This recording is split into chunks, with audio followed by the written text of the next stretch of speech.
me the challenges of getting a program into the schools, but the opportunities that are afforded by that. We'll describe the program. It's a 6-session program that we offer to the schools. So it's 6 weeks, 1 hour a week, hopefully. Sometimes we only get 45 minutes. But 1 hour is optimum. We'll go through some of the feedback and then how you can get started. Okay, so I've talked about that, talked about that. Okay. So in late 2008, we actually did a pilot. The program's aligned with, actually now they've changed the state standards again to what's called Common Core State Standards. So we've migrated to that. And our program stresses a lot of character education traits that the schools are really wanting to teach their students. Good judgment, integrity, kindness, perseverance, respect, and responsibility. Now, guidance counselors especially are always looking for ways to instill that in the students, those different characteristics. So if you can take the message of pets and caring for pets, which the kids are really interested in, you can really present that message. So you're giving the guidance counselors a way to get the message across. So we had a successful pilot in the fall, which laid the groundwork for expansion to other schools. Now the interesting thing is, we did get a question from Bev saying, was there any resistance to going into the schools? Did the school system resist? Well, we didn't actually ask the school system if we could go into the schools. We asked the principal at a particular school, okay, because our school system puts a lot of trust in their principals making good decisions. So we had a principal who was a big animal lover. We went to that principal and said, we've got this program, we've written it with a 4th grade teacher on sabbatical, it supports the state curriculum, it supports Moore County's character education program. This is what it consists of. We'll take you through the same thing, I'm going to take you through about the content. And she said, go ahead, pilot it at the school. So we piloted it, then we wrote the letters for her and the teachers, the regular 4th grade teachers, saying what a great program it was, it supported this, it supported that, can you sign this letter? Yes, they signed the letter. Take it to the next school. Okay, so at that point, so from there, we are now actually presenting to over 1,200 4th graders in all the schools in our county. We don't have a public school that we are not in now. So each school, this says how many classrooms we have for each of these schools. So some of them are up to 7 4th grade classrooms in a school. And we're now actually in the private and charter school arena. The private schools have heard of the program and wonder why they're being left out, you know, so they are now approaching us to be a part of it too. It's an interesting perspective on this because these schools, obviously in different parts of the county, some are near hospitals where the kids are children of pretty professional families, then we have very rural areas, just like most counties do. It's very different around the county. And then the private schools are another viewpoint on it. But you have to really gauge the school you're in as to whether you're going to be stressing just really basic pet care, or whether you're going to just review pet care and then use that school as a seeding ground for future animal advocates. Okay, that we want to grow some more of us, don't we? You know, I mean, we're not going to last forever. So they need to come up and help us. So we give a little bit of perspective on that. Okay, so why is it worth the effort? It's the only institution really capable of reaching virtually all young people consistently. So they're going to be going through. If they hit 4th grade, we should get them.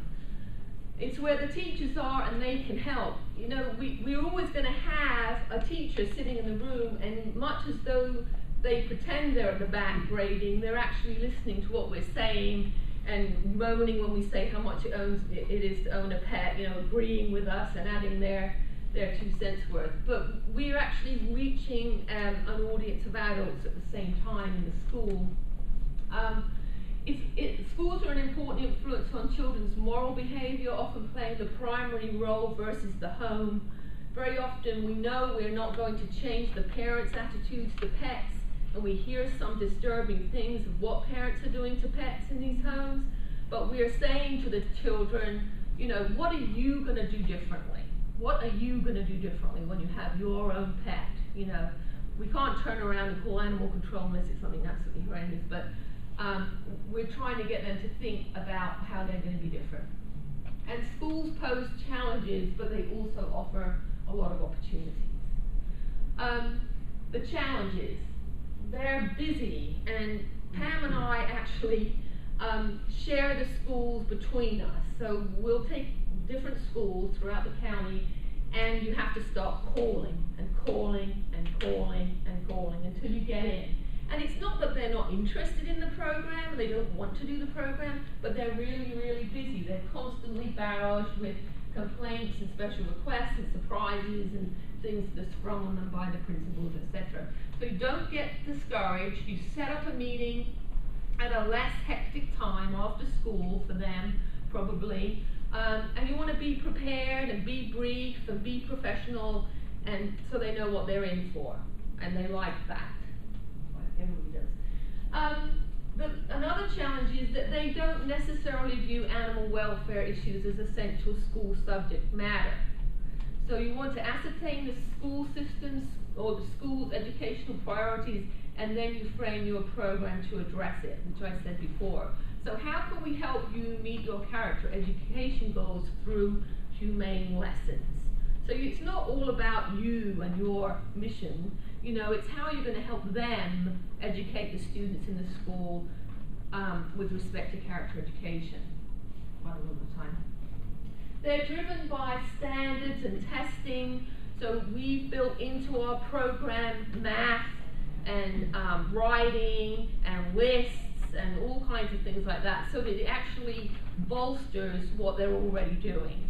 And the kids don't even realize they're learning different things because they're very interested in pets. So there's more pressure on the teachers and principals and less time for non-aligned subject matter. So you want to align the lessons with the state standards, which we've done. And you want to make that connection clear to the teachers and to the administrators, especially the principals. And we've actually really only had one parent that complained about whether it was taking time away from something else. And when we reinforced with the principal about the standards and that type of thing, she was able to say that quite clearly to the parent, and it was fine after that. So they're committed to teaching good character. It's really hard to find a school not teaching character education. They're always looking for new ways to teach it, which I said before. And character education is the best fit. And we've gone in really with the support of the guidance counselors in our county.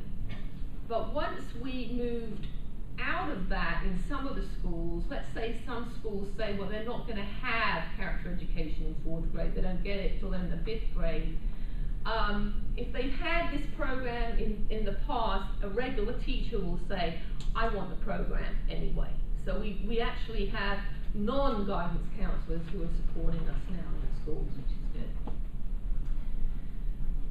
The principals are always seeking positive publicity for their schools. They're supposed to build a reputation.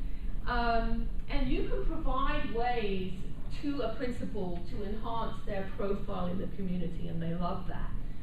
So on the next slide,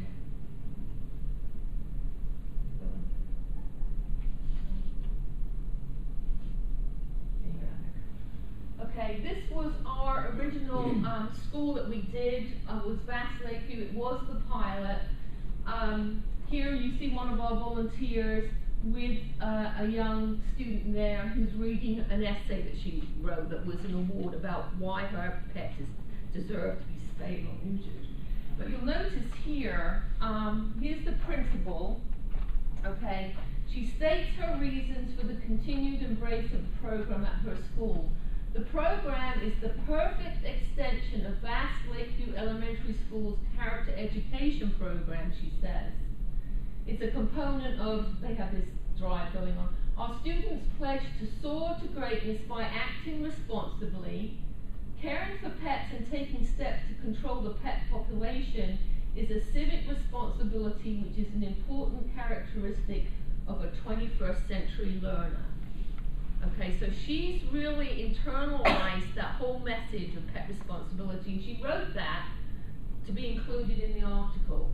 Now, I tend to write the articles myself and send them to the papers, mainly because you can say exactly what you want to say and the message never gets screwed up in any way at all. They don't start using words that are inflammatory or things that, you know, the Kennel Club might not like, or they won't, you know what words you should and shouldn't use, so it's better to write your own articles. But you get it in there, and the school gets the kudos for it, which is good. And then we tend to involve people like the mayors. So here at the assembly, we have the mayor of Southern Pines with the students there.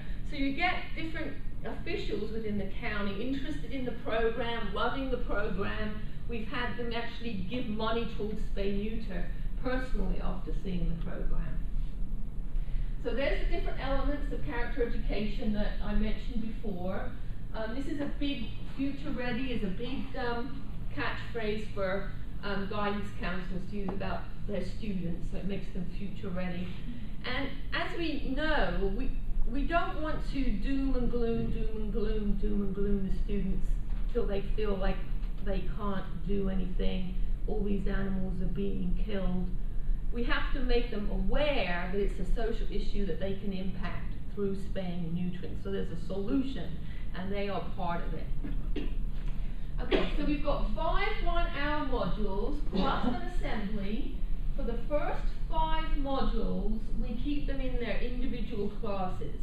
When you start mixing them in a big group, it's all kind of tittering and laughing and joking. You've got to keep them in these little groups they're used to being with.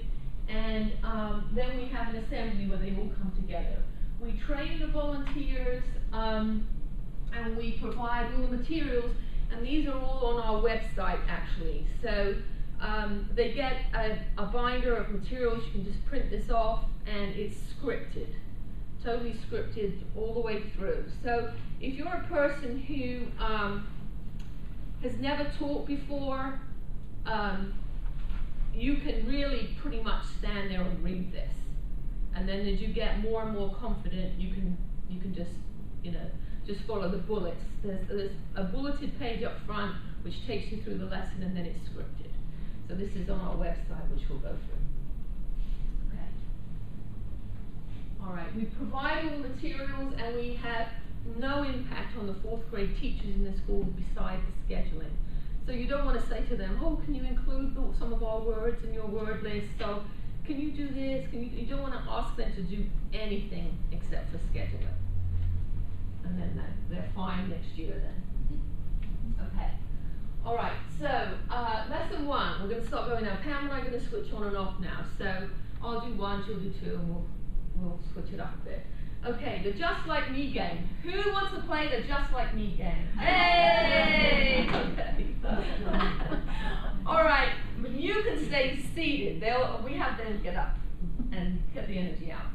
Okay, so I'm going to say, I've got 2 eyes and 1 nose. And what are you going to say? Just like me. Okay, put your hand up. Okay. What else to say? Oh, okay. I have no pets at home.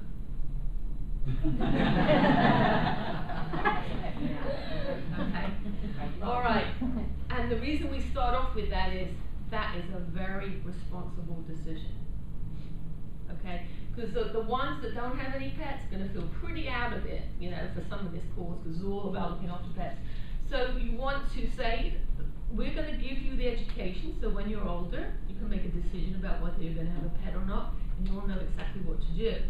So you're going to keep your binder with everything in it, your folder, and you'll know what to do. But in the meantime, why do you not have a pet at home? And they'll often tell you, well, we're not allowed to have one, we're in an apartment, my parents work, they won't have one.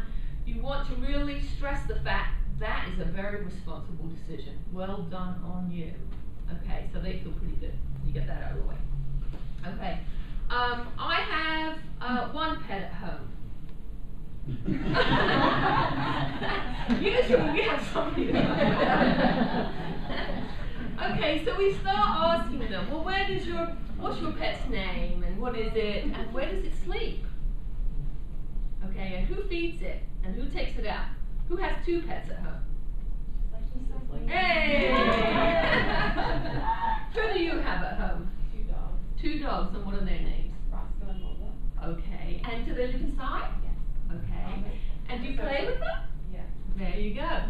So you start, going up. I have 3 pets at home. I have 4 pets at home. I have 5 pets at home. We get into goldfish. We have 20 pets at home. But we try the goldfish into one thing. We have children who live on farms, have horses, all this stuff. I mean, we get up there in numbers of pets in these classrooms. And worse than you, some of them. Anyway, so what that does is it allows us really to gauge the attitude and the culture in that classroom and the number of pets that are represented there. Sometimes we will get people who have kids who have pets in the neighborhood who have no names. They're unnamed pets, but they're there. They're outside, they're never inside, that type of thing. So we start to gauge. You want to gauge in the first lesson. Really their attitudes to it, and then you'll know how to continue with the next few lessons and what to really focus on. So that's the Just Like Me game. Then we get into a general character education discussion, responsible versus irresponsible. Nothing to do with animals. Okay, so what do you, pretend you're a 4th grade student. So what do you do at home that's responsible? Take out the trash. That's right, that's one of the that's why we get monkeys. They take out the trash, they look after their brothers and sisters, they do their homework, they do lots of things at home that are responsible. Do they do things at home that's responsible even when they don't feel like doing it? Yeah, they do that. Has there been a time when maybe they were irresponsible at home? They can think about that. Yes, there was. How did you feel when you were responsible? They come up with the best answers. I feel proud, I feel happy, all these really great feelings they have about being responsible. How do they feel when they've done something irresponsible? Where they were supposed to look after keep an eye on their sister, they didn't, she fell down, or something like that. We don't want to share any of these things, because especially at the beginning of the school year, they don't want to share irresponsible things they've done with other students. So think about an irresponsible thing. How did you feel? They feel sad. They feel like they disappointed their parents. They come up with a lot of things about how they feel when they haven't been responsible. So now let's think about being a responsible pet owner. Should you be, changing the pet's water every day, even if you don't feel like it? If you're running out the door to school and you notice that the water's really filthy, are you just going to carry on and run out? Is that the responsible thing to do? So we start talking about being a responsible pet owner and highlighting the dependency of pets on us and encouraging stories about their own pets. Who in here takes responsibility for their pets at home? That type of thing. It's interesting to see if any of them are responsible for the pets. Many of them are not, actually. So you want to say, well, with all the responsibilities that your parents have, it would be good if you would take responsibility for your pets and make sure that they have what they need, and we're going to tell you what they need over the next few weeks. So then we talk about a sad problem in our own county, and that is homeless, abused, and neglected dogs and cats, and talk about the difference between being abused and being neglected. And then we actually show a short video. It's I don't know if it's going to be in there. Keep talking. Okay. I'll try and find it. Well, it was on a DVD. Yeah. It's gone because we have to turn it off, I think. We don't really have to show that one, actually. We can probably just get it off the internet later. We show a short video. It's actually a kennel club. It's from the AKC, and it's called Best Friends, and it features young kids taking care of dogs. It does mention other pets. It actually also mentions spaying and neutering. The good thing about it is that it goes into a lot more than just food and water, and that's what we say to them. Okay, we all know food and water. What kind of water? fresh water. What kind of food? McDonald's fries? You know, they would like McDonald's fries. What are you giving them? Nutritious. So that's a new word for them, nutritious food. So we try to get them to think beyond what they already knew when they came into the classroom. And then at the end of it, they do a little paragraph. We call it a ticket out the door. I don't have anything here. But they do a little ticket out the door that looks like this.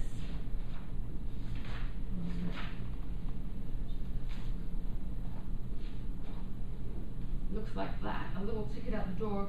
And they have to say, I can be a responsible pet owner by. Okay, so they sit down, they've got to write that out. And then you collect those, that's their ticket out the door for the first session, and then that gives you a good idea when you go home as to are they getting the message? How much do these kids really know about pets? And then you can gauge that for the next lesson. So that's lesson 1, and I'll yeah, Is that just to your computer? Okay, lesson 2, you're up. Okay, lesson 2. So when you become a pet responsibility education teacher, Oh, there it is. It's come up now. Okay. Oh. Okay. Okay. We'll just play the first little bit of it so you can see. For many of us, dogs are an important part of our lives. Dogs grow up with us as constant companions, as best friends. They stick by us, protecting and loving. Whatever happens or whatever we do, dogs are always glad to see us and never too tired to play. When you really think about it, dogs bring people more than just joy and friendship. They're also a valuable part of our lives. It's pretty amazing to think about all the ways dogs bring both joy and value to our lives. Dogs bring us so much in so many ways. It's important for us to ask ourselves what we can do for them. We have a responsibility to take care of our dogs and our pets. To be a responsible dog or pet owner is not as easy as you might think.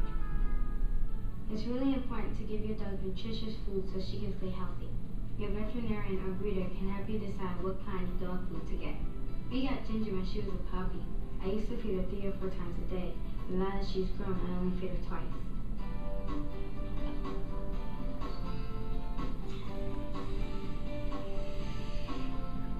It's always really important for your dog to have fresh water available.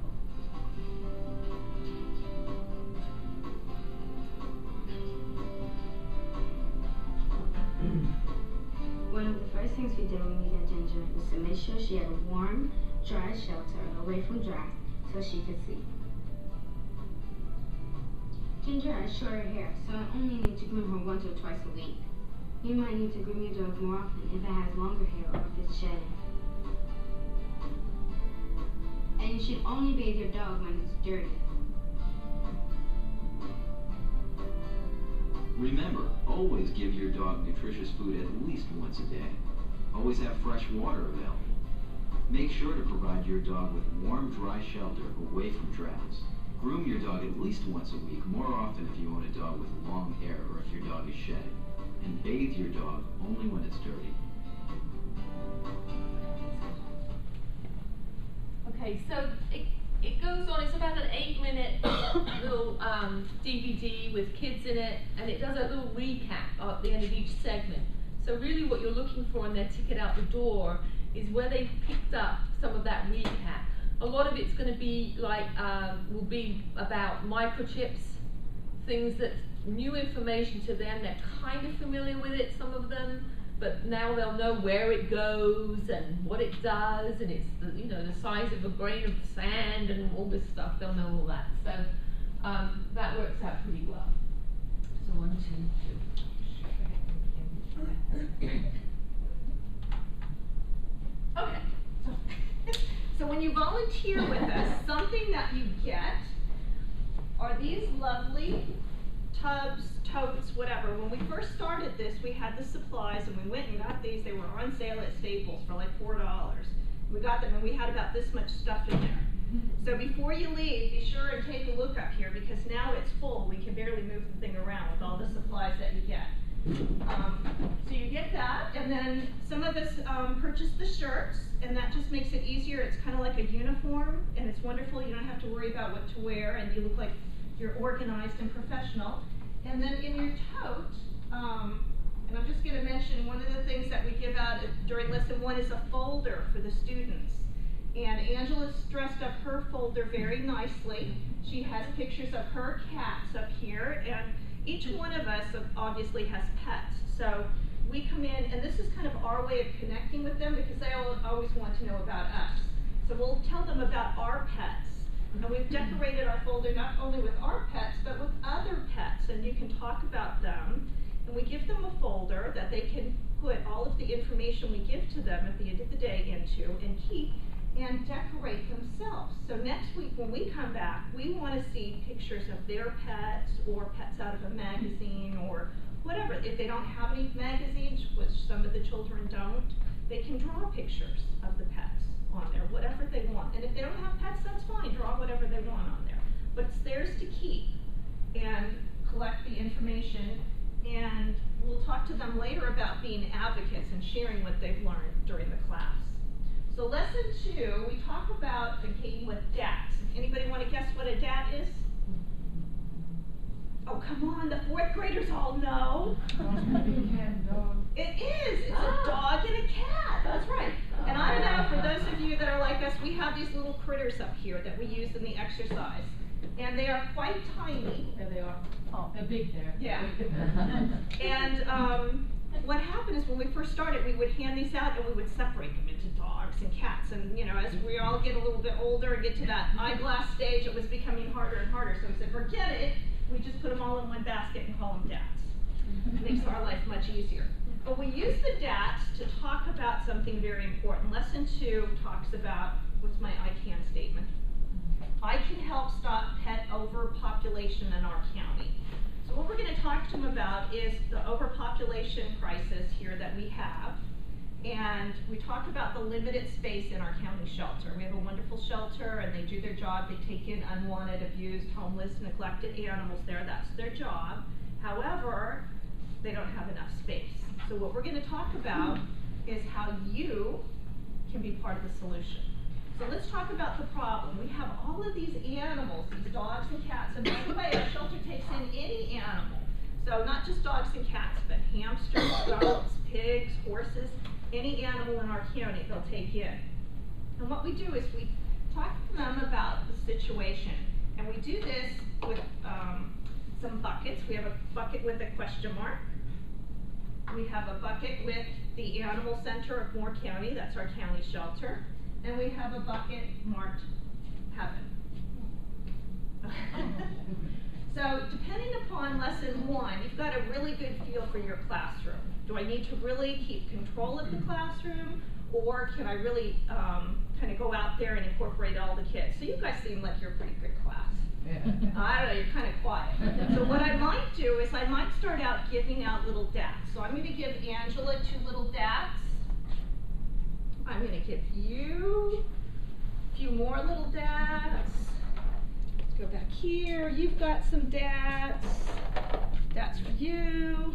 And as you can imagine, this can easily get out of control, right? With the 34th graders. So you really want to know who your audience is. So now we talk about these DATs. And now you've got these. Now, if you don't take care of your pets by spaying and neutering them, what might happen? We can have puppies and kittens, right? So what happens if you have puppies and kittens? If you didn't spay or neuter your pets, then you might end up with more pets, right?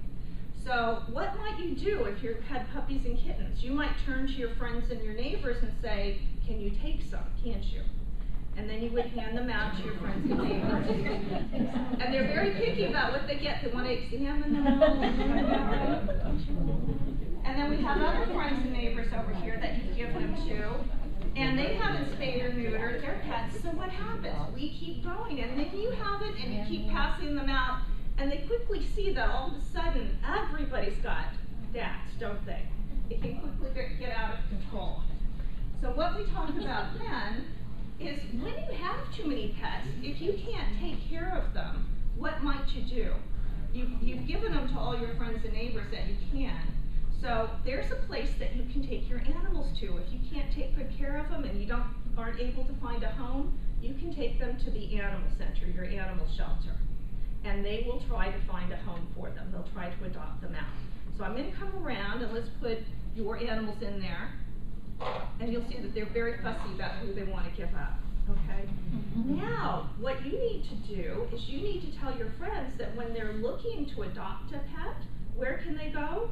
The animal center. And what can they do? If you're looking to adopt a pet, you can go to the animal center and you can select one of these pets that you dropped off, can't you? So that's what our animal center does. It takes in pets and then it does its best to adopt them out. But maybe you didn't get all your pets to the animal center. Some of them ran off and you couldn't find them. So they might go in the question mark bin. So some of your pets, we never know what happened to them, right? Maybe they took off, or you gave them to a neighbor and they lost them, whatever. We don't really know. And what can happen out there? They can get hit by a car because they don't know not to cross the street when traffic's coming, do they? Maybe somebody poisoned them, all kinds of bad things. So if you can't take good care of them, we want to be able and be responsible and take them to the animal center. Now, does the animal center have room for everybody that comes in there? No. Are all pets adoptable that go in there? No. So what happens eventually? Some of them go to heaven, don't they? We have to euthanize them, and we're already into this in lesson 2. And we're just telling them the facts. We're not getting judgmental or teary-eyed or anything. We're just telling them that euthanasia is a peaceful death for animals. And we're very fortunate in our county, we actually do the injection, so it is a very peaceful death for them. So unfortunately, they just don't have room for all the animals, so they do have to euthanize some of them. How about the ones that we don't know what happened to them? Probably some of them found a home, somebody found them and took them in, right? Like I'm sure lots of us have done. But not all of them found a home, did they? So where did they go? To heaven. So you just keep talking about the problem and where they end up. And then I'm going to go back over here to Angela. And look, you guys ended up with all those dats, didn't you? But Angela only has 2. Why do you think Angela might only have 2 pets and you guys ended up with all those extra ones? She spayed and neutered her pets. Wow, so that means she only has the original 2 that she started with. They didn't have puppies and kittens. Why not? Because spaying and neutering or fixing is an operation that's performed by a veterinarian. Definitely emphasize that. And it prevents dogs and cats having puppies and kittens. So do you see how all of that could have been prevented if everyone would have done what Angela did by spaying and neutering her pets? And it's very refreshing and rewarding when you can see the kids actually get the message. So, is there a solution to our problem? Yes, there is. What is it? Spaying and neutering. So I'm going to ask for your help in sharing this message with everybody. Okay? And we're going to talk more about that. So we're really empowering the children. And we have a little, are we going to do the? If you want to do the essay. Oh, yes. We're very fortunate to have received some money from the Kennel Club in our county that funds our Spooter essay contest. Okay, 4th graders, what do you think Spooter might stand for? Spay and neuter. You guys are getting it. All right. And they know that exactly when you say that. Spooter essay contest. So what I'm going to do is I'm going to give you a piece of paper and I'm going to ask you to write 30 words or more about why your pet should be spayed or neutered, or the pet of someone you know should be spayed or neutered. And we're going to select one winner from each school, and they're going to receive a free spay or neuter. So this is your opportunity to be part of the solution. And we don't really say that you're going to win it, but you're going to earn it. Okay? And a lot of the kids, and this is back to that incorporating math and English. This is the English aspect of it. And the essays that they write, I will tell you, at the end, we collect them at the end of lesson 5, we're in tears. And oftentimes we'll end up kicking in our own money because we've got to spay and neuter that one, we've got to spay and neuter this one. The essays are just really heartwarming, and you can see that they really get the message. It's wonderful. And during lesson 6, our assembly is when we actually present the winner with their essay award, and we'll talk more about that later. So I'm going to pass the bucket around here, and we'll pick up our dats. You guys were all very good students. Thank you. This video that you're going to see is just so cute.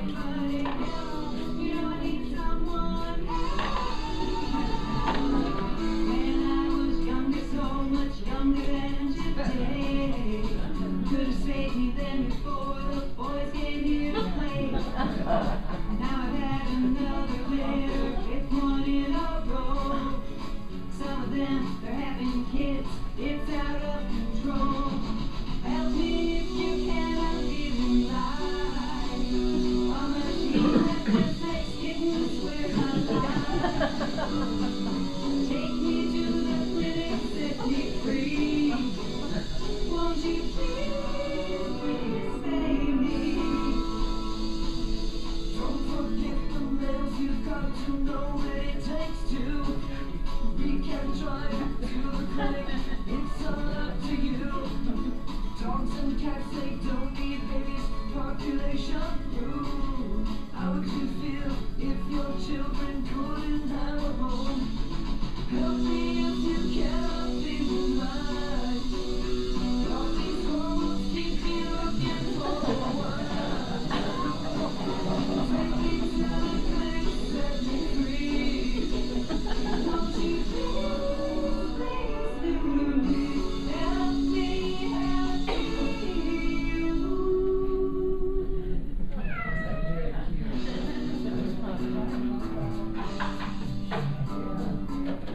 Okay, so you really want to finish on that.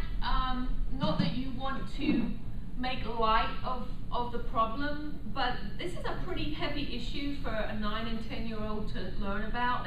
Some of them haven't heard about this before. They may have heard, that they're putting down animals, but they don't know the extent. You've told them there's a room for only 100 animals in our shelter, and they take in 4,000 a year, so they can do the math. They know how many. We only have like a 18% adoption rate out of our shelter, so it's 8 in 10 animals that are going down, and that is sad for all of us, and the kids get very distressed by it, as we do. But you lighten the spirit with this, because spaying and neutering is going to be our way out of this, and they've got to be a part of that. Okay, so here's all the little dats. Some of them, actually, we're thinking of on the next year, maybe taking some of those little dats and putting them in little plastic bags and letting them take a couple home, just to remind them, because they love those things. It's hard to get them back from something. Okay, so in lesson 3, we move on to, I can make sure my pet is healthy and safe, and I can stay safe around dogs and cats. These I can statements are part of the North Carolina State curriculum. It used to be essential questions, but now it's I can statements. So they're used to that. They're used to having I can. So we start off again in general. How have the students' families kept them safe and healthy? So we start to explore all the different ways. How do they keep you safe in the car? Okay, well, they had me in a car seat, and then I was in a booster seat, and now I've got seat belts on. And how do they keep you safe in the water, around water? Well, I had a life jacket on when I was on the boat. What about when you're on your bike? Oh, I wear a helmet. I wear knee pads. How about when you're by the road? Oh, that's right, they hold my hand. How about when you go shopping? That's right, they keep me close to them. What about electrical cords? What about this? What about that? We start to bring up all of these things, you who are parents know, that you have to do to keep your kids healthy and safe, and then we go into healthy. What about healthy? Do you just go to the doctor when you're sick? No, why? What do you go to the doctor for? Well, I get a checkup and I get vaccinations. Why do you get vaccinations? So you start questioning them about everything their parents do. Are pets' needs similar? Do you need to do the same with your pets? What type of thing are you doing to keep your pets healthy and safe? Let's talk about safe. Okay, so you talk about around Christmas, keeping the pets away from plants and electrical cords and checking on them and making sure they're okay, making sure they're not near the swimming pool, all these types of things. You're going to talk to them about their pets' safety and their pets' health. And we are responsible and accountable for that. And we actually, in our area, it's the same here, we have focused in on three things that are very important in our area. Of course, we have heartworm. Okay, so we have these little heartworm models. And they've heard of heartworm, okay, but they didn't really realize they are worms. You know how kids spout things out and they don't really realize what they are? And a lot of adults do too. Okay, so we talk to them, these come off and you can hand them around to them and whatever, but these actually have the little worms in them, okay? So we can talk about heartworm and how dogs and cats too get heartworm and how it's prevented. And we have a book too that we give them that they can take home called Heartworms, Agonizing to Treat, Easy to Prevent. And it's kind of like a little cartoon comic book, really, that we want them to read with their parents. And we pick out some pieces of this and we talk to them about how it can be prevented with 1 pill a month. Okay, you're going to prevent this. Having those worms in your heart and causing all that inflammation, being out of breath, talking about how the animals suffer with that. So that's one thing we talk about. Another thing we talk about in our area is fleas. See a nice huge flea there, so nice fleas. Who's had fleas in their house? Just like me. That's right. Okay, so we're going to talk about fleas and really how devastating fleas can be, especially to young animals and older animals. That they can die, they can suck the life right out of them. Okay, so we talk about fleas. And then we also talk about rabies, and not just the fact that it's the law, but why is it the law? It's the law because you can get it. It's really, really dangerous. You can die from it. Your whole nervous system collapses with it. So they need to know that. It's not just because, oh, you have to have a rabies shot. There's a reason for it being a law, and that's because it protects humans too. So they have to do that. We tell them about people who haven't given their pets rabies shots, that you know the sad story. They have to take your pets away from you if they encounter any kind of an animal that's tested positive. You're going to lose that pet. So they need to think about it. And we have $5 rabies shots at our shelter that they can take their pets for. So we tell them that too. So it's a really strong focus on prevention, and teachers like that too. Prevention. You're taking responsible steps to prevent things. So that's what we do in lesson 3. Okay, we also talk about them being responsible for their and their younger siblings' safety around dogs and cats. We talk about how to approach them and react to them, always respect them and their needs. And we have another video which is called The Dog Listener. It's actually another AKC video. It's a fairly recent one. I'm not sure if any of you have seen it. The good thing is it's young people in it. It's a little bit more up to date than the last one we showed. But they love this. And it really hits a chord with them. In the Just Like Me game, one of the questions we say, or one of the statements we say is, I've been bitten by a dog. And it's very interesting to see who's going to say they've been bitten. I've been bitten by my own dog. I've been scratched by a cat badly. Okay, that's something. And as you know, a lot of our pets in our shelters end up there because of these situations. So we're trying to avoid them. This is actually a good video for doing that. Oh yes, and in lesson 3, we actually bring in our therapy dogs, who have the Therapy Dog International certification, to show what a well-cared for, well-trained dog that's kept inside looks like, and it sits there for the whole lesson with them, and then they're taught how to greet that dog. After they've seen this, they come and greet the tail wagging tutor.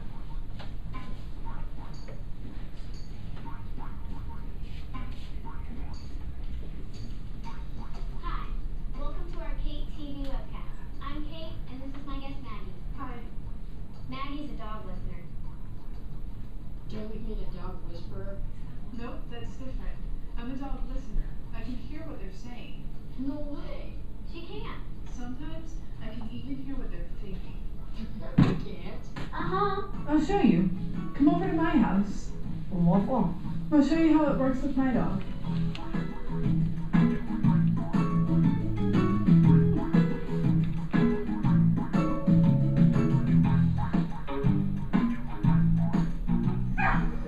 Do you hear that?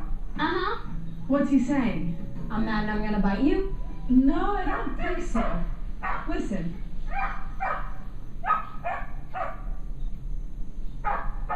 Now do you hear it? Maybe. He's saying my yard, my yard, my yard. He doesn't want us in his yard? Right. Dogs are very territorial. That means they know exactly what belongs to them, like their house and their yard. And they look out for it. So he wants everyone to know that this is his yard. And we can only come in if we're invited. Hey, puppy. Can I come in your yard? Huh? Quit it, Travis. What's wrong? I was just playing with him. You may think so, but the dog thinks you're teasing him. You are teasing him. Didn't you hear that? His bark was different from before. He's angry now. He thinks you might be threatening him. Well, then he's just dumb. I was just trying to pet him. But he doesn't know that. And he's telling you he doesn't know it.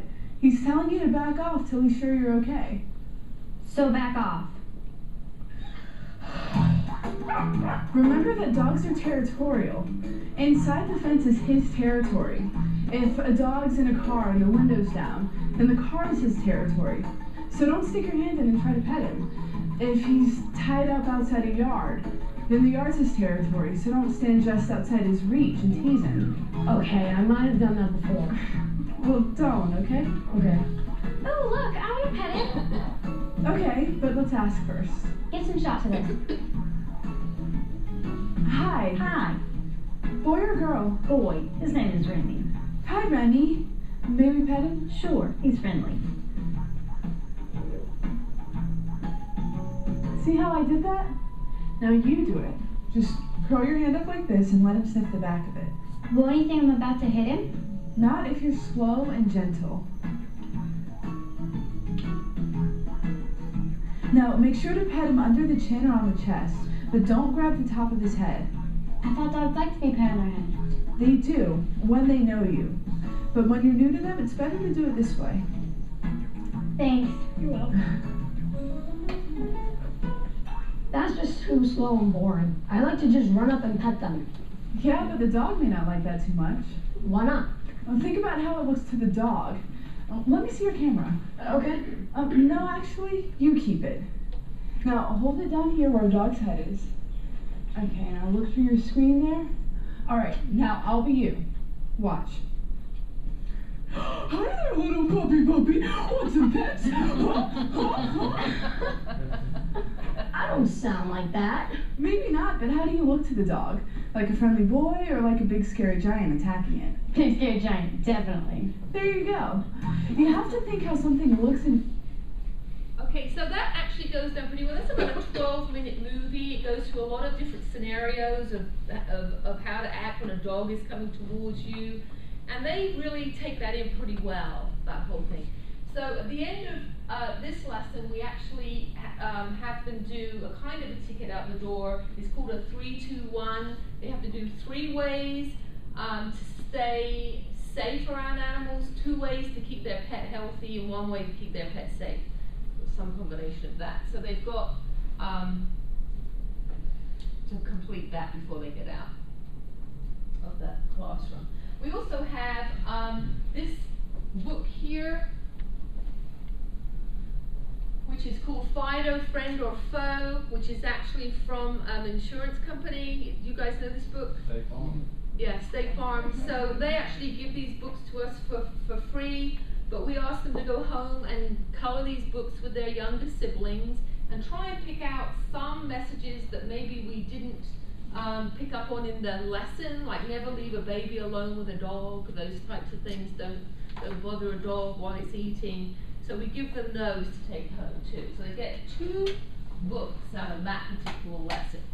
These ones you just have to pay for shipping from the American Heart Run Society. If we have any time left on that lesson, and this is actually a good filler for other lessons too, or if your speaker doesn't show up for your last assembly, which we've had happen, you can do this game. It says, to keep my pet safe, I need to be sure they have. To be sure I am safe around pets, I need to. To keep my pet healthy, I need to. And to keep my pet happy, I need to. And then what you do is you divide the kids up into different teams, and you give them these little, a bunch of these little cards, and they have to decide which category it goes under. Okay, so let's see here. Check my pet's paws, remove burrs, thorns, ticks, etc. Are there any cuts? So which category would that go under? Healthy. Okay. Always keep my pet on a leash when we leave our yard. Safe. Leave a dog alone if they are eating or chewing a toy. Safety for you. Yeah, safety for you. Yeah. Praise my pet for doing the right things. If he makes a mistake, quickly show him the right behavior and praise him when he is right. Yeah, it could be a couple of things. Could be happy and safe. So they go through all these different cards as a team, you know, and then they come up and put them with some magnets up onto the board.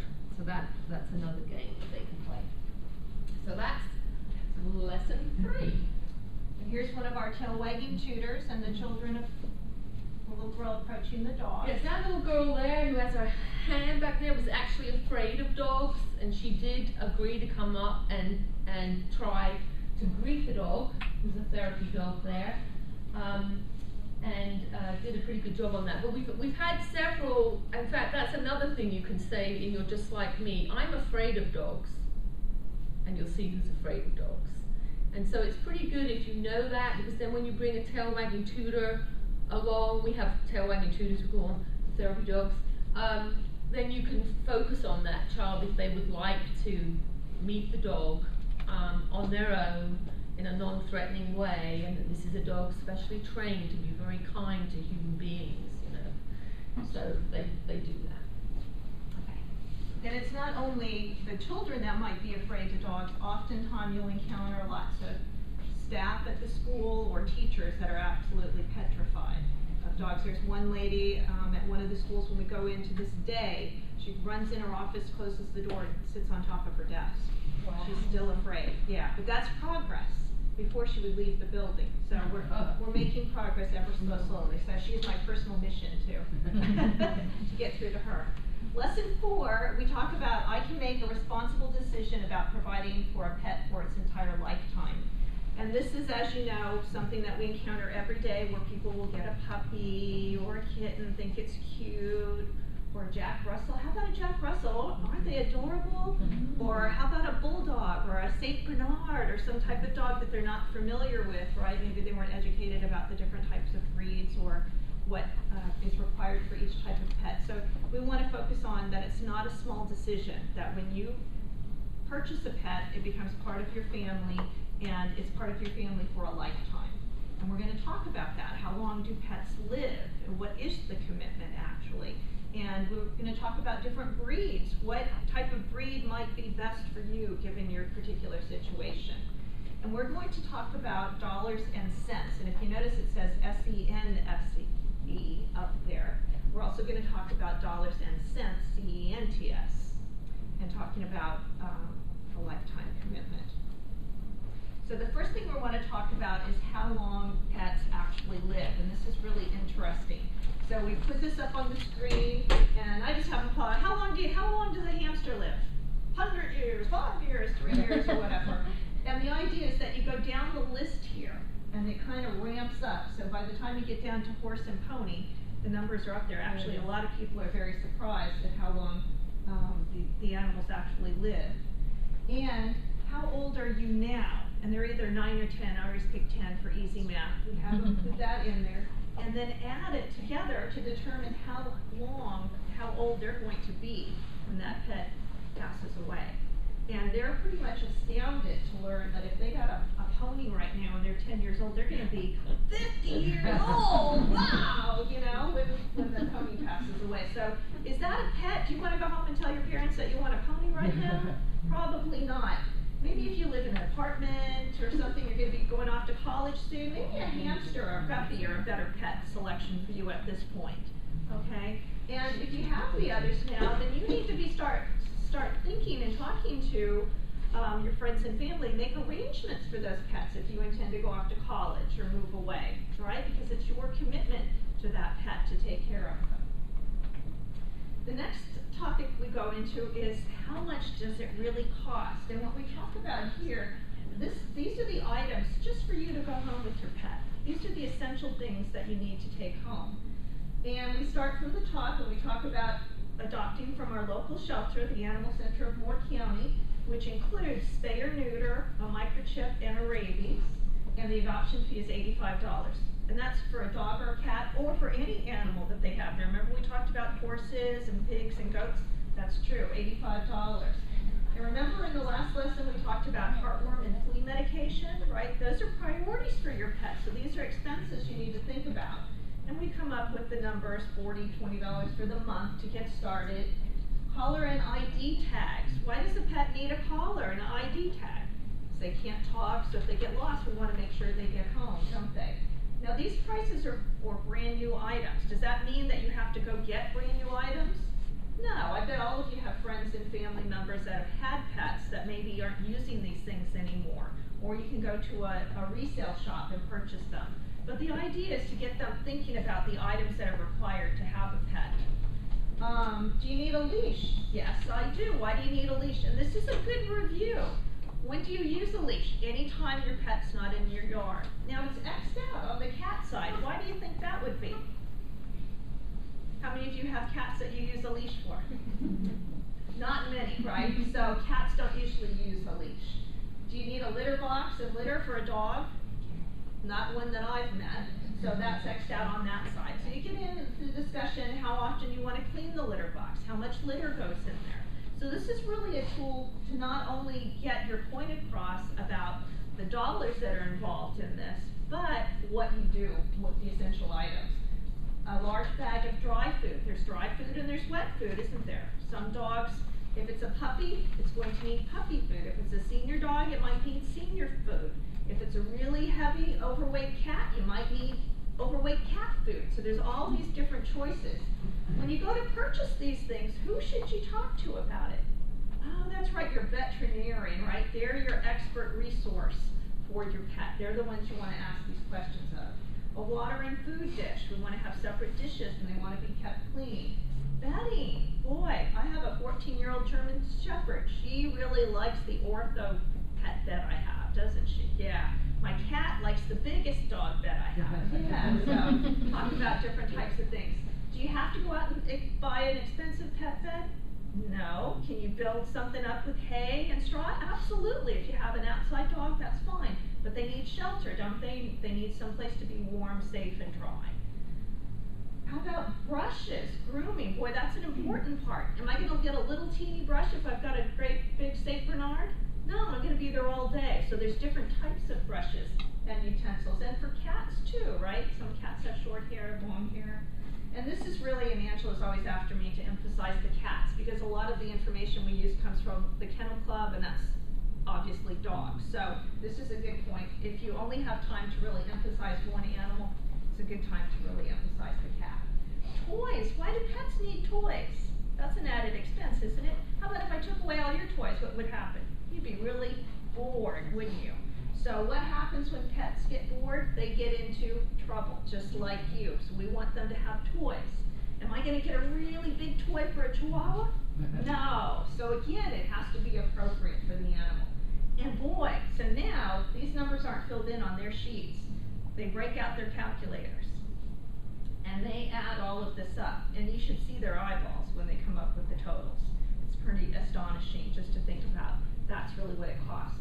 And as you and I know, it adds up quickly, doesn't it? One vet bill, and so on and so forth. But it's a good starting point, and we've actually had some people on our committee in PetSmart and with the parents walking down the aisles with this list, where the kids are going around and purchasing the items.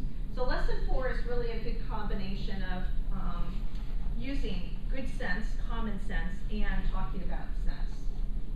And the other thing that is always interesting, because when I was growing up, you were always taught that a dog year equals 7 human years. Well, come to find out that that's not necessarily true. So we put up this human versus pet years chart because a lot of kids don't realize if you get an older dog, if you adopt an older dog or had it for a while, it's not capable of doing the same thing that a puppy is it? It doesn't have the same energy level, just like your grandparents don't want to do the same thing that your parents do or your friends do. So we have them take a look here, and if you're 10 years old, over here, if you take a look at a cat, how old is that in cat years? If you're 10, if your cat's 10 years old, that really equates to being 57 years old. How about if you have a small dog, that equates to being, if the dog's 10, 56 in people years, and so on and so forth. And these numbers really look old to them, don't they? Wow! So just to make them aware and mindful. And again, this information that we're giving to them is going in their folder. And what are we doing? We're asking them to take the folder home and share all this information with everyone they know to be an advocate for us. We also talk about having a track chart. So what does it mean to be a responsible pet owner? And we list the first item here, put in fresh water twice a day, and we say that takes 5 minutes. How many days of the week do you need to do that? Check your water bowl? 5 days a week. So twice a day, 5 minutes each? Thank you. Keep an eye on me. 5 minutes a day for 7 days a week. So 10 minutes. And we ask them to come up with some other things. What do you have to do? Walk the dog. That's right. Exercise. How about brush the cat? And it's a good review. And we ask them to take this home. Even those of you that don't have pets, I bet you have neighbors and family members that have pets. So you need to keep track of the chores that are involved in this. So everybody's involved. Okay, we're getting there. Lesson 5, this is the last one we do with them as individual classrooms. And this is really about being an advocate. I can be an advocate for animals. So this is a new concept to them. Not necessarily a new concept, but definitely a new word a lot of the time. So we do a true-false review of the previous 4 sessions with some funny little statements in there, and they have to say whether they're true or false. And then we talk about advocacy in general. Who here has younger brothers or sisters? Okay. Now, did you stick up for them? Oh, yeah. There you go. You were an advocate for them, weren't you? So we talk about when you're an advocate, you talk up for people or creatures that are unable to speak for themselves. So we talk about them doing that. So they're encouraged to be an advocate and to let an adult know if abuse or cruelty is occurring in their neighborhood. We don't encourage them to go up to the person, but to let an adult know where that's happening. We also have a video. It's got our shelter and our spay-neuter clinic on it. We'll play the beginning of that at the end of this little slide here so you can get an idea of it. But it actually features some of the 4th graders from our county. So it was one of our volunteers that made it.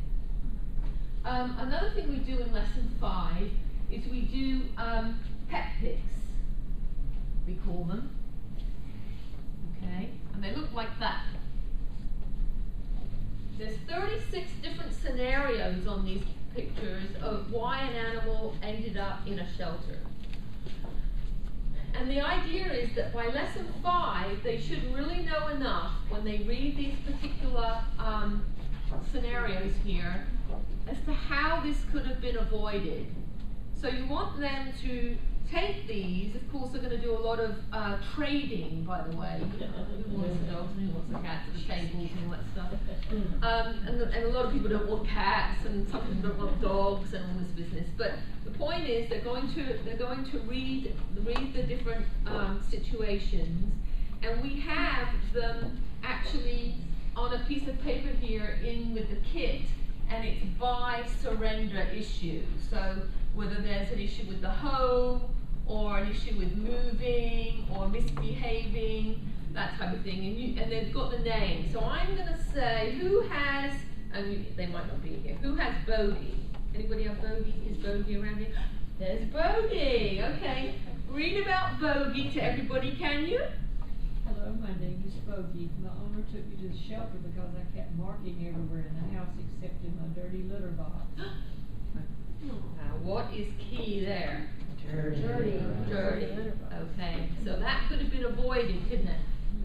How could that have been avoided? Clean the litter box, exactly. So we have a lot of those different situations. This guy here, Tilly, and we mentioned that when we were going through how long animals live for. My owner was a young woman that was going off to college. She wasn't able to take me along because pets are not permitted in the college dormitory. I'm lost without my friend. What could she have done? Found another home? Sorry? She should have waited. That was a bad decision. She may have got that dog not long before she went away, right? Or check with her parents whether they're going to be willing to look after the dog. So they take all these different scenarios and they work through them to see how that could have been avoided. So it's a good way to really gauge if they have got the idea on that one. Okay. This is very key in our area, actually. I was given to the shelter because my owner became very ill and could no longer take care of me. We actually live in a resort area, a retirement area in our part of the county, and a lot of people end up in retirement facilities or assisted living places or memory care institutions, and we get a lot of calls from family members who've come to town, and they'll just call and say, we've left the pets in the house, they're being fed by the neighbor. A lot of that going on. So we encourage the students to look at their own family. So they have grandparents, great-grandparents who may be getting a little bit older. Do they have pets? Can they talk through with them about what is going to happen to those pets should anything happen to them? So it's something for them to be aware of that maybe they haven't thought about before. This is called a manna bag, and you may not have this in your county, but I'm sure you could think of something that's similar. We have a group called Manna that actually puts lunches in bags for the hungry, really, people who need a meal, okay? And they usually do them in white bags, just plain white bags.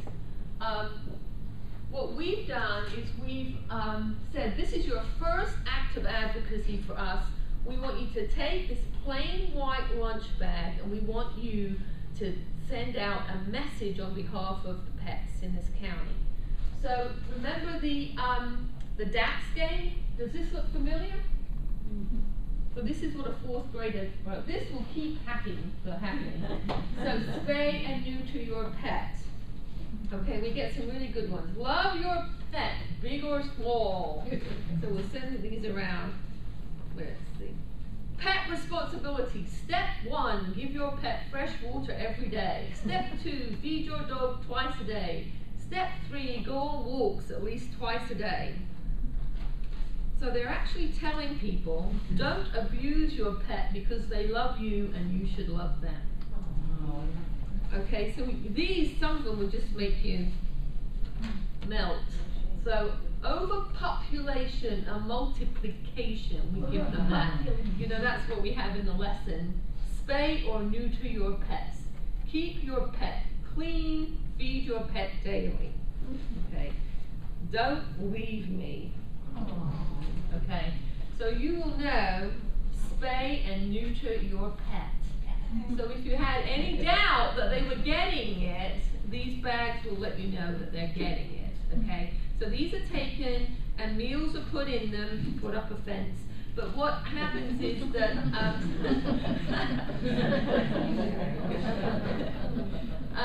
the patrons who take these lunches in various areas are actually choosing the bags now. And we have some people that are framing them and have them on their walls. You know, so these are reaching a part of the population that we wanted to reach. a low economic level with pets. Okay, so that's the first act of advocacy for the students. And you might be able to find something similar in your own county. Okay, so we're just going to we'll play just the beginning of this DVD. If you're going to do this in your county, my husband made the first DVD. It was pretty poor, I must say. I was in it, but it had terrible sound quality. When we had a volunteer make this one, it's much, much better. But you could probably do a good job. You just got to get your shelter involved. This features our county animal director. Oh,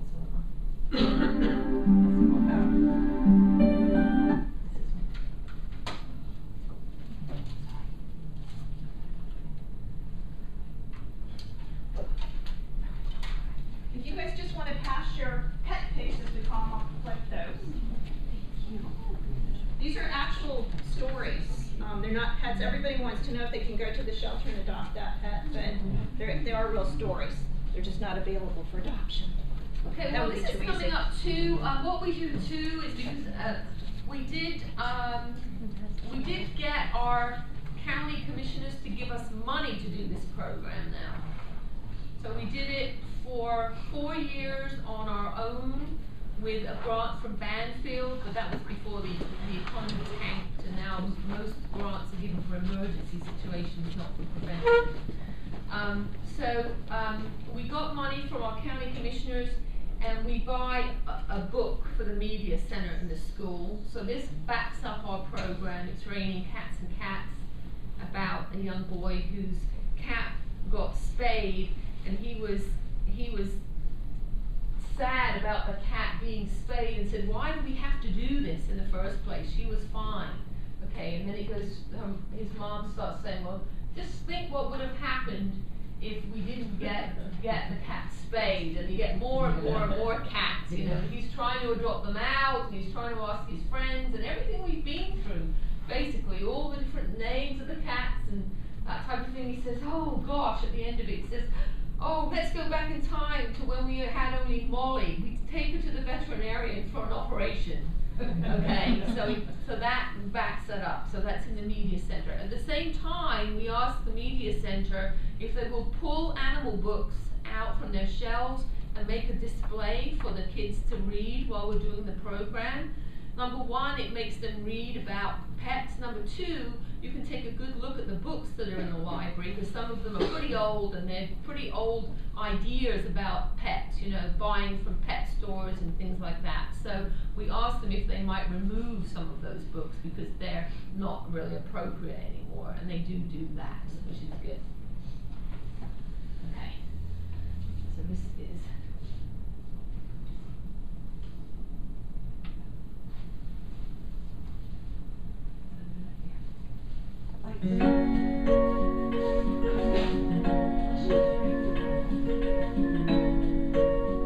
in the heart of every dog and cat is the need to belong to a family. But as we've learned, there are more dogs and cats than there are families to care for them.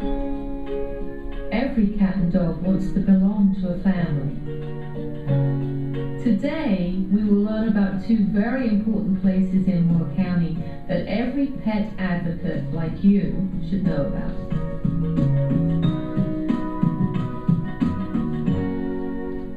Hi, I'm Jordan, and this is Prince. Prince is a rescue dog. We adopted Prince because he needed a family to take care of him. I'm CJ, and this is Spike. My family adopted him from the Animal Center of Moore County. I'm Cameron, and just like you, I learned about the Animal Center when I took the pet responsibility class in 4th grade. This is the Animal Center. Do you recognize the sign? Maybe you've driven by it on Highway 15501 in Carthage. Dogs and cats that don't have homes come to the Animal Center.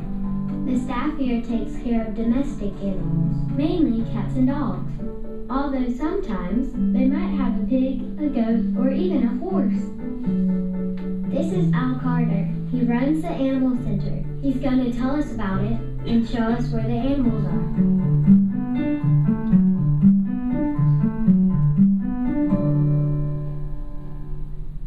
The Animal Center is a shelter that belongs to all the people of Moore County. It is a shelter and can house 40 cats and 60 dogs comfortably. A cat or a dog may end up at the animal center because they're in a litter of puppies and kittens their owner can't take care of. A family's in the military and can't take their pets with them when they are deployed or move away. And some people move into a new home where pets are not allowed. For example, an apartment or residence for senior citizens. Since the shelter can only take care of about 100 animals at a time, 60% of the animals that come in, unfortunately, must be euthanized. That's 6 out of every 10 animals. Animal control is also located at the animal center. You know about police officers and how they help people. We have animal control officers and they help animals. If an animal is lost or strays away from home or gets in some sort of trouble, the animal control officers are there to help. If you see an animal that's being abused or neglected, tell an adult, or you can contact the animal center yourself, anonymously if you like, which means you don't have to give your name.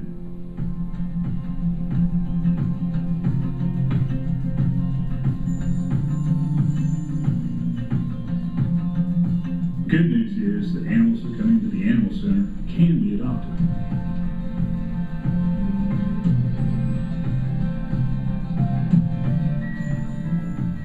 This is the adoption board, with pictures of many of the animals that have been adopted from the center with their new families.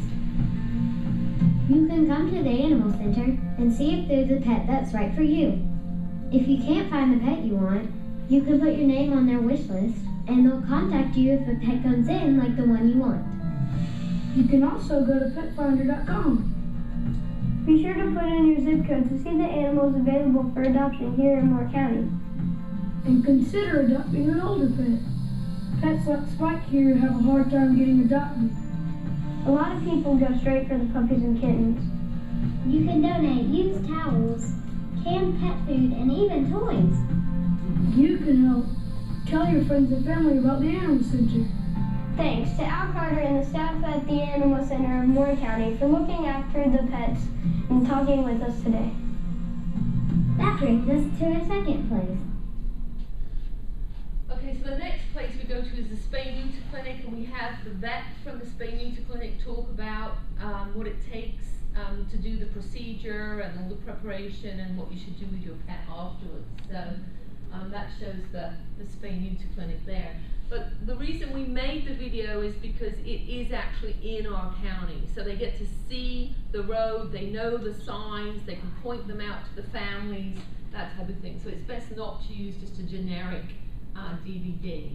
That's that one. And the kids that are in it were actually our 4th grade students. So the little black boy with the little black dog, he came with his sister. His sister went through the pilot program. He went through the next year. They turned up at the shelter with their dad and said, we want to adopt an old black dog. And that's what they did. And he unfortunately had heartworm, and as many of them do, and the shelter people said, you know, well, you can choose another dog. And they said, no, we'll just treat him.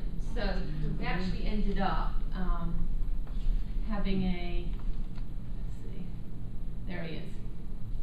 There they are there. And so I called him in a phone call with CJ recently. He was proud of the care he was taking of Spike.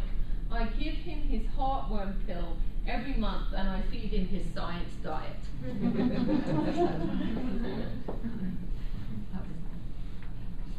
Okay, we're almost there, guys.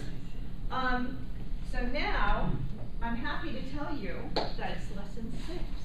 And all the 4th graders are gathered together. Now, sometimes this can mean 20 4th graders or 120 4th graders, depending upon the size of the school. And what we've done is we've gathered together all together, and we're going to award the winner of our Spooter essay. And guess who we're going to have come out and do that? We're going to have Spooter come out. So we actually have a mascot, and her name is Spooter. And if you notice on her box, so she comes out. So far we haven't had any men offer to dress up as Spooter. And we have a dog and a cat Spooter now, because this costume was kind of getting worn out trying to get transported. We asked the kids, what do you think Spooter means? That's right, spay and neuter. And it says stop littering on the box. What is she talking about? sewn in there because actually one of the kids took one. And Betsy, Martha Stewart on our committee, made this and the box and everything, and one of the puppies was missing. She was all upset. So guess what we did? We put a lost puppy poster up at the school. Aww. And somebody turned it in. But they're sewn in there now. But we talk about stop littering. What do we mean? Do we mean throwing garbage on the side of the road? Sure, we don't want you to litter, but what are we talking about? Puppies and kittens, and sure enough, they get it. So during the assembly, we talked about, we're celebrating that they are committed to this cause. They're going to be our advocates for animals, right? Angela and I can't be everywhere. We need your help to go out and share this message so that we don't have this problem any longer. We're going to announce the Scooter Bowl winner, and what we've done this year is once we've selected the winner, as Angela said, we divvy up the schools. So if we call the parents of the winner and we tell them that their student has won and invite them to attend the assembly with us. And I've got to tell you, these parents are just dumbfounded. They are so excited, and oftentimes we'll keep it as a surprise for the child. And at the last one that I did, the parents showed up, both parents showed up, and they had flowers and balloons and everything. So it's turning into quite a big deal. So much so that we were just talking about it on the right here, that we're going to change it from the beginning of the program to the end because it's kind of overwhelming everything. And tears and everything, it's really wonderful. We also have a guest speaker, and this is the time where the real advocates get to show. This is Jane Hammett. She was actually on Survivor, if anybody used to watch that show. She trains Shelties for agility, so she'll come do an agility show with them. So talk about different types of dogs and what they're capable of. This gentleman's name is Bob Bailey. He's actually blind. He went blind at the age of 60 due to an operation. And this is Devin. We just lost Devin not very long ago, his guide dog. But Bob actually formed an organization, NERA, that trains guide dogs for the children. But this is often the first blind person the children have encountered. And we talk about how the guide dog gets to be the advocate for the person in this case, don't they? We work very closely with the Southern Pines Police Department. They have a lot of canine, and their officers are awesome. They come and they bring their canine. This is Nero. Nero actually has titanium teeth. Wonderful dog. They get to see the bond between them and how the dog is actually the guy's partner, isn't he? Who's next? At the end of it, we tell them that they have now completed the course and that we're going to ask them to take a pledge. And the first time that we did this, I said the word pledge. They all stood up and raised their right hands. So I said, okay, we're going to go with that. And we actually read the pledge together, and it talks about, I won't read it all to you. You're welcome to come up and look at it. I can make a difference. And basically, it's just recapping that you are promising to report abuse, neglect. You're going to provide food and water. You're going to spay or neuter your pet. And we tell them this is very serious. They're taking a pledge. And if they agree to this pledge, at the end of this, I want them to come up and sign their name here on the pledge. And this is where they're signing their names to the pledge. And we actually have a place down here where the principal signs it. We date it, and we leave it at the school. And we tell them that every time they walk by and see this pledge, it's a